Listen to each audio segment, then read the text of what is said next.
સાહેબ નોટાની અંદર એક બૂથમાંથી 15, 20, 25 નીકળે. બનાસકાંઠામાં 22,000 વોટ નોટાને નીકળ્યા. એ 22,000 માંથી 20,000 મારા. પહેલો નંબર લેવા થાય ને એટલે મારો બેલેટમાં પહેલો નંબર હતો, એટલે ઉપરથી લેવાને બદલે નીચેથી પહેલો લે. સાહેબ કે તમે પહેલા નંબર ઉપર જઈને બટન દબાવજો એટલે પહેલા નંબર ફોટો ના જોવે, કાંઈ ના જોવે, પહેલો એટલે સેલેથી પહેલો લઈ લે. હજુ આજે પણ જીતના વોટ એ આપણા મતદારોને કરતા નથી આવડતા. એ ક્યાંક ને ક્યાંક ચૂંટણી કેમ્પેન હોય, સમજણ હોય કે જે આપણે એને માર્ગદર્શન આપવું પડતું હોય, એ ગામ લેવલે આપણાને પોતાને ખબર છે કે આટલા મતદારો પોતે કોઠા સૂચથી અથવા તો પોતાની બુદ્ધિથી કરી શકે એમ નથી. એને ક્યાંક ને ક્યાંક માર્ગદર્શન આપવામાં આપણે ઉડા ઉતરીએ છીએ. આ પરિણામ ઉપરથી ને એના આંકડા ઉપરથી આપણાને બધાને પરિણામ આવ્યું ત્યારે ખબર પડી. આ ચૂંટણી પ્રદેશ સમિતિમાં કાર્યક્રમ રાખ્યો ને બધા આગેવાનોએ કીધું કે જ્યારે ગુજરાતમાં કોંગ્રેસની 150 સીટો આવીને એ ટાઈપે હંપ નતો એટલો હંપ આ 2024માં કોંગ્રેસના નેતાઓ હોય કે કોંગ્રેસના કાર્યકરોએ સમગ્ર ગુજરાત અને દેશમાં એકતાની ભાવનાના દર્શન કરાવ્યા. એ હું માનું છું ત્યાં સુધી આ પહેલી ચૂંટણી અમારા અનુભવના આધારે જોવા મળે. અભિનંદન આપું સૌ આગેવાનોને, કોંગ્રેસના કાર્યકરોને. અમે બધા સાહેબને અહીંયા અવારનવાર મળતા કે સાહેબ આ ચૂંટણી લડવા માટેના અને ના લડવા માટેના અનેક કારણો છે, અને ચૂંટણી એટલા માટે લડવી પડે કે 2-3 પ્રશ્નો અમારા સામે હતા, અમારા સાહેબના મોવડી મંડળ સામે. એ 2-3 પ્રશ્નોમાંથી 2-3 બાબતોમાંથી એક વસ્તુ નક્કી કરવી પડે એમ હતી કે પહેલી વસ્તુ અમારી પાસે એ હતી, આ 3 માંથી ચોઈસ કરવી પડે એમ હતી કે જો તમારે જાહેર જીવનમાં કોઈ પણ પ્રકારની મજૂરી કર્યા વગર, સંઘર્ષ કર્યા વગર, કોઈ પણ પૈસા ખર્ચા વગર, કોઈ તમારે મફતમાં કાંઈ લેવું હોય તો તમારે બીજા ઘણા બધા ભાજપમાં જતા વહેતા પાણીમાં હાથ ધોઈ નાખ્યા ગંગામાં.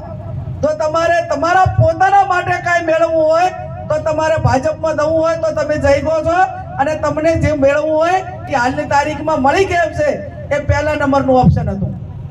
બીજા નંબરનું એ હતું કે તમે વૈચારિક રીતે એમ માનતા હો કે કોંગ્રેસ પાર્ટી અમને ઘણું આપ્યું છે, સમાજે ઘણું આપ્યું છે, 18 આલમને 36 કોમે ઘણું આપ્યું છે, અને આ તમે જે કાંઈ છો એ લોકોના હિસાબે અને કોંગ્રેસના હિસાબે છો. તમારે આ ના કરવું હોય અને આપણને એમ લાગે કે હવે આ રાજકારણમાં હાલ આરામ લેવાની જરૂર છે તો ટેમ્પરરી રીતે તમારે જાહેર જીવનથી દૂર રહેવું પડે.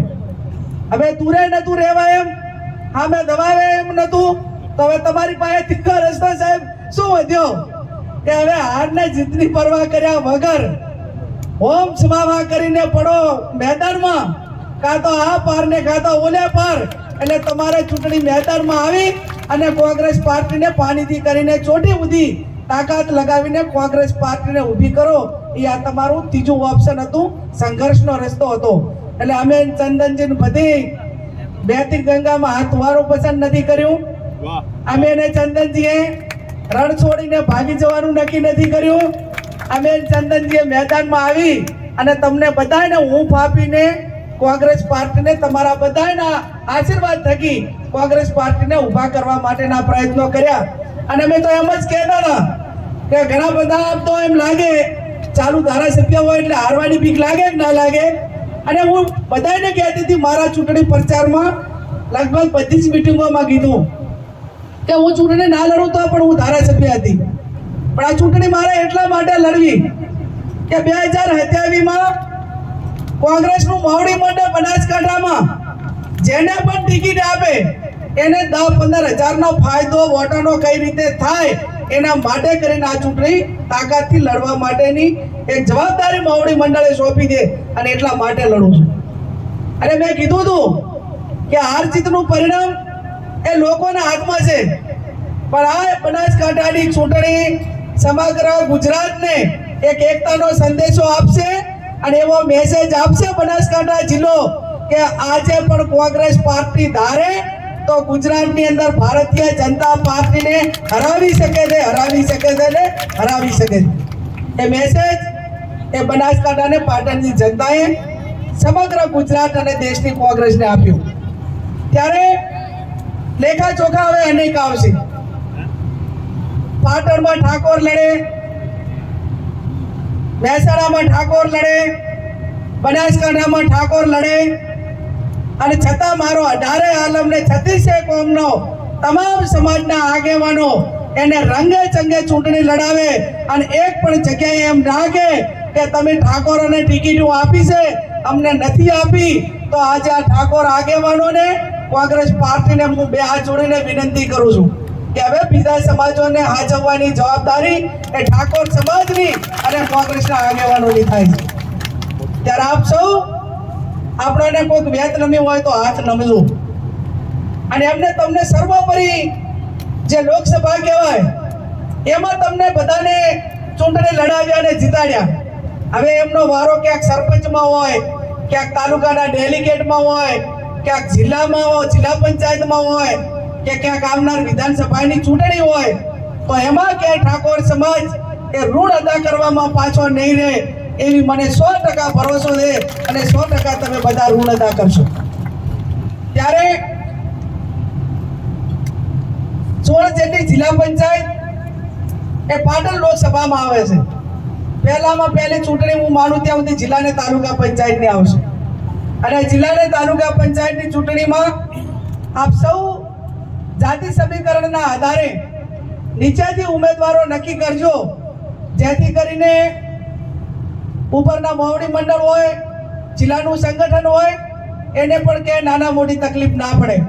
એટલે પહેલામાં પહેલી ચૂંટણીઓ આપણી જે આવે એ એકતાના દર્શન કરાવીને બીજા સમાજોને મદદ કરવા માટેનો પ્રયત્ન કરીએ.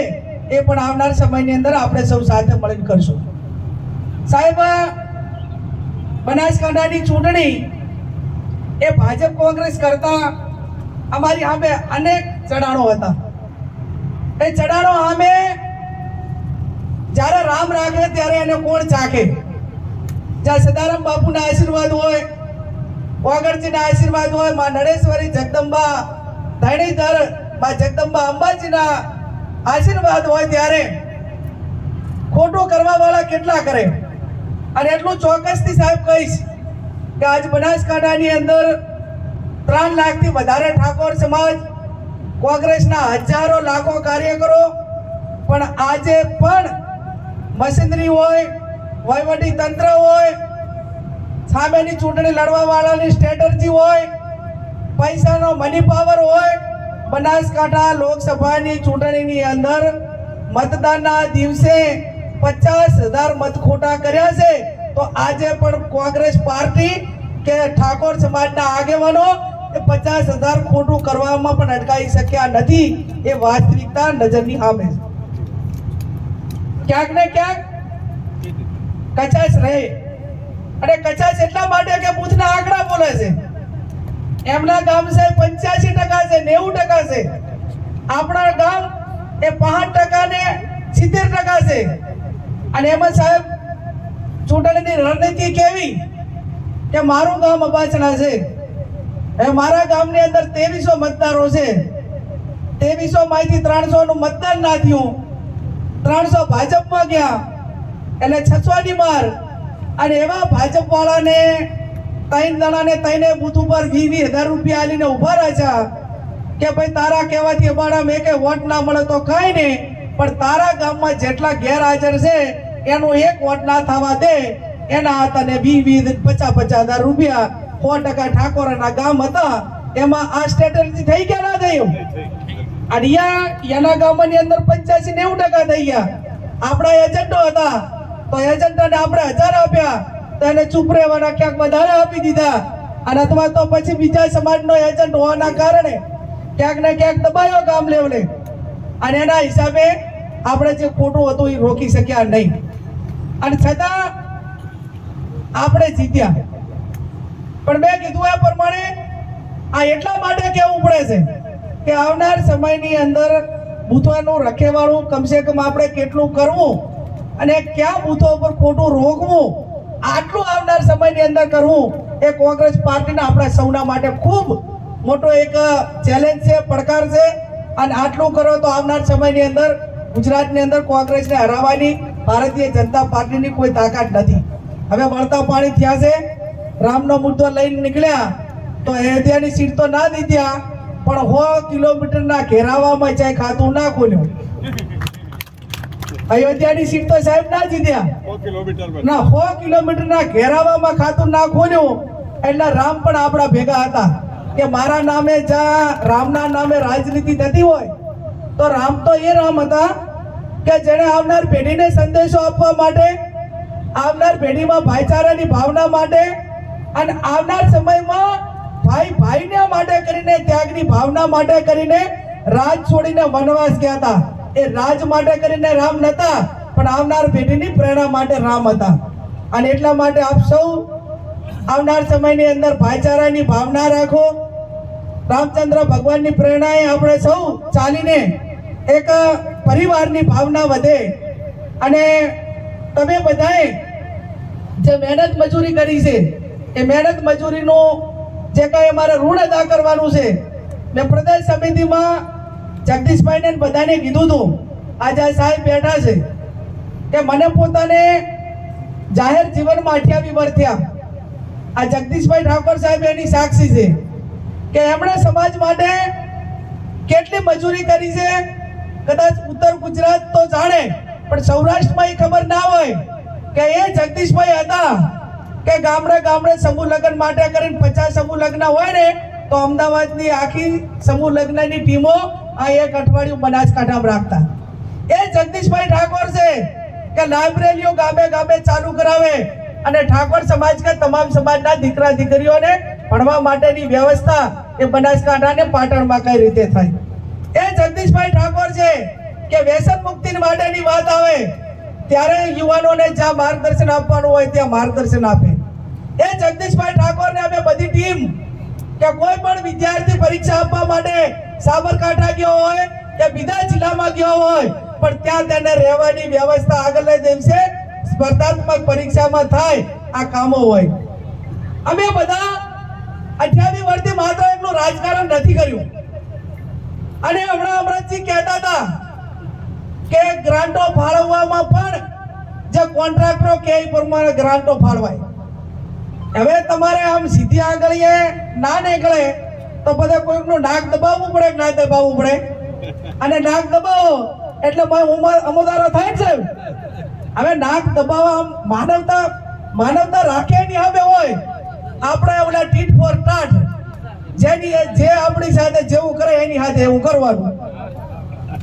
સાહેબ આપણી સામે કોઈ સારું રાખે વર્તન તો આપણે એની સામે સારું રાખવાનું. આમાં સરપંચ કેટલા છે? ઊંચો હાથ કર દો. પણ એક બે તો ચૂંટાયેલા હશે ને? પાંચ એક સરપંચો છે. આ તમે 5 ને હું નહીં કહેતી, પણ બીજાને કોઈને લાગુ પડે એના માટે આ 5 માંથી તમે 12 મહિના 2 વર્ષ અમને નમ્રતાથી એવી મદદ કરો કે તમારા ગામમાં જે ગ્રાન્ટ ફાળવણી થાય એ 100% ગામના 5-25 જણાની કમિટી બનાવી અને સ્થળ પર 100% કામ કરવાનું છે. આવું 12 મહિના તો 5 સરપંચો ટેકો હાલો તો ઓટોમેટિક અધિકારીઓનું નાક દબાય. આ ઓલા તમે તો અમારા ભેગા રહો તો ઓલા તો અમે 100% દબાવવા માટે સાહેબ તૈયાર છે. પણ ઓલા અધિકારીઓને ખબર છે કે આપણે અહીંયા નડાડો દેખની જોડે સરપંચો રહે અહીંયાને કે આ બેન આવું કરે છે, આ તો માથેરીને કમિટી બનાવવા અને આખું એસ્ટિમેટ સાહેબ ગુજરાતીમાં કરી આલા અને 12 મહિના ખબર રાખા તો આખું નાક દબાય કે ના દબાય? 100% દબાય. કામ પણ પારદર્શક વાળું થાય અને સામે ખબર પણ પડે કે ભાઈ વહીવટ કઈ રીતે થાય. પણ એ શરૂઆત છે ને એના કરતા પણ હું આગળ વધીને કહું છું કે હવે આ ભારતીય જનતા પાર્ટી સામે ચૂંટણી લડવી હોય તો હું આ જીતી છું એટલે તમને અભિમાનમાં વાત નથી કરતી. અને એક માનવતાના આવનાર પેઢીના પડકારો માટે કહું છું કે હવે ચૂંટણી તમારે તાલુકાની લડવી હોય, જિલ્લાની લડવી હોય, સરપંચની લડવી હોય તો એકલા ઉમેદવારને ગરજ નથી, તમારે ગરજ છે.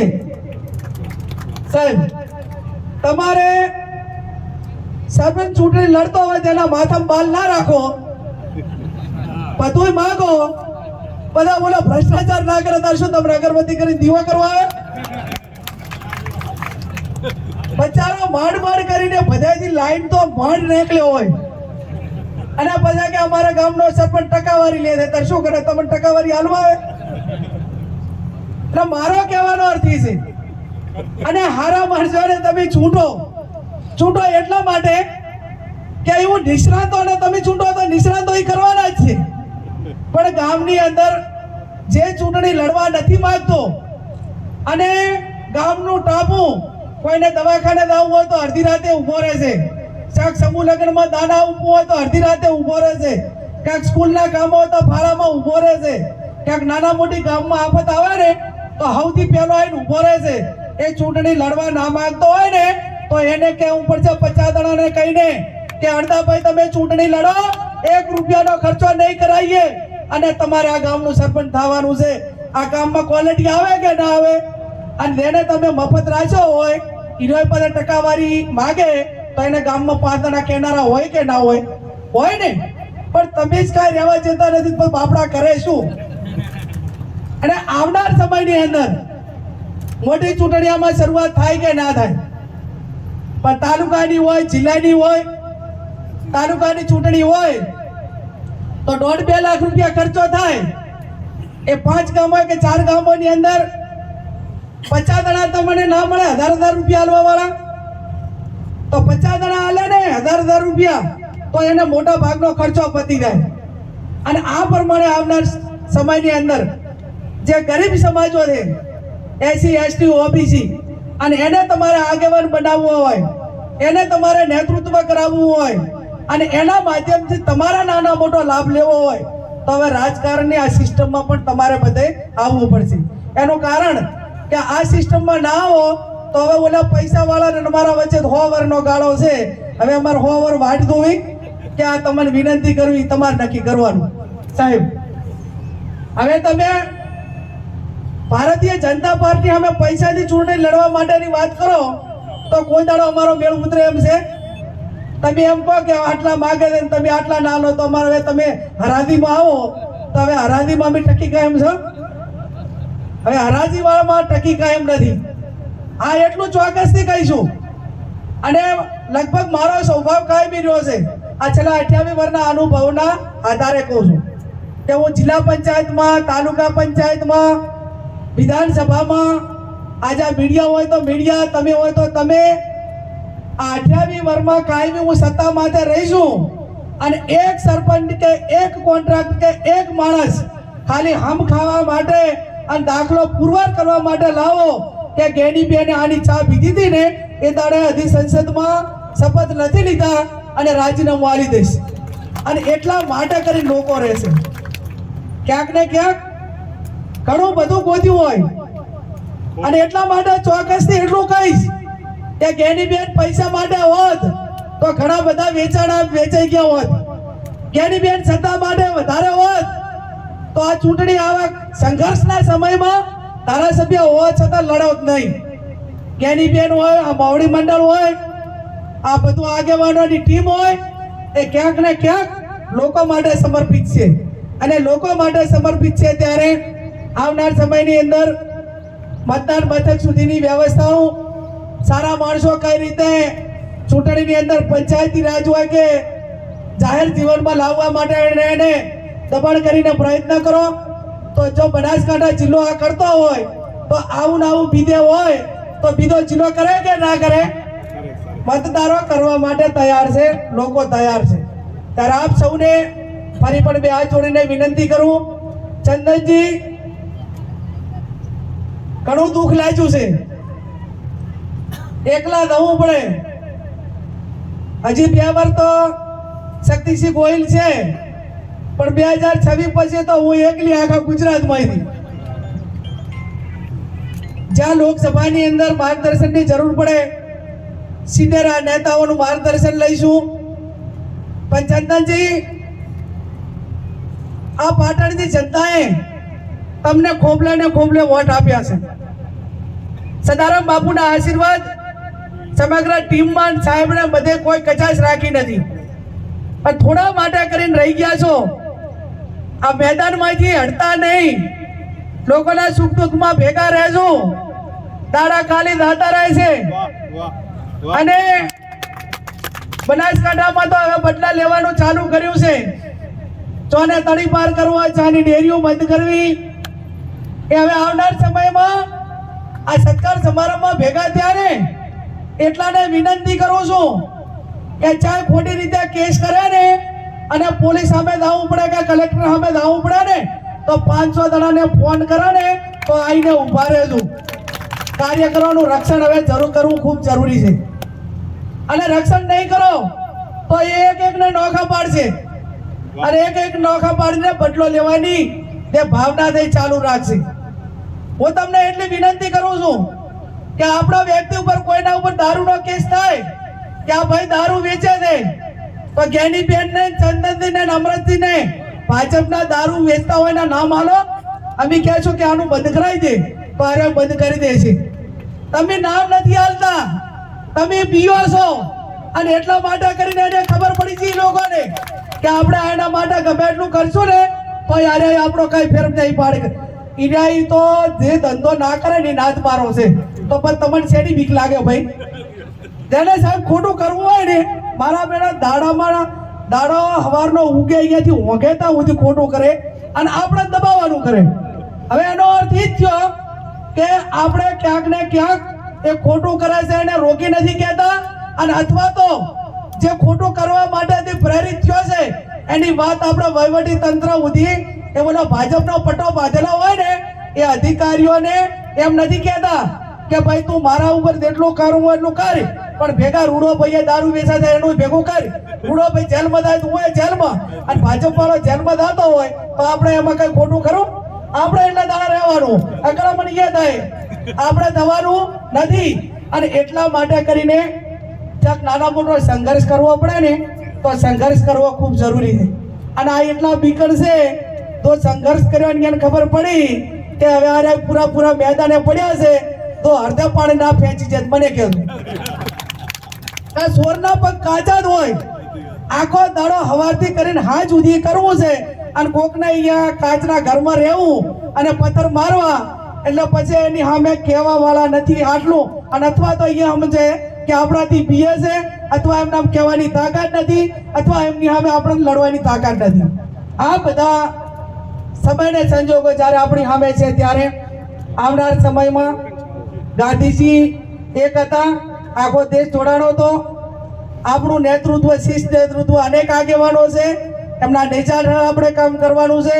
અને એટલા માટે કરીને તમામ પડકારો સામે જેમ બનાસકાંઠા જિલ્લો લડ્યો, જેમ પાટણ જિલ્લો લડ્યો, એમ સમગ્ર આખો રાજ્યમાં જે રીતે કોંગ્રેસ લડી છે એ આવનાર સમયની અંદર શક્તિસિંહજી ગોહિલ અને સમગ્ર આપણા આગેવાનોના નેતૃત્વ હેઠળ લડશે. ક્ષત્રિય સમાજનો આભાર માનું, બનાસકાંઠાની જનતાનો આભાર માનું, આપ સૌનો આભાર માનું અને એટલો ચોક્કસ તમને ખાતરી આપું છું કે ચંદનજી ને અમરતજી તો છે જ, પણ જ્યાં જરૂર પડે ત્યાં પાડોશી ધર્મ નિભાવવામાં પણ ક્યાંય પીછેહટ નહીં કરીએ. એ શબ્દ સાથે આપ સૌનો ખૂબ ખૂબ આભાર.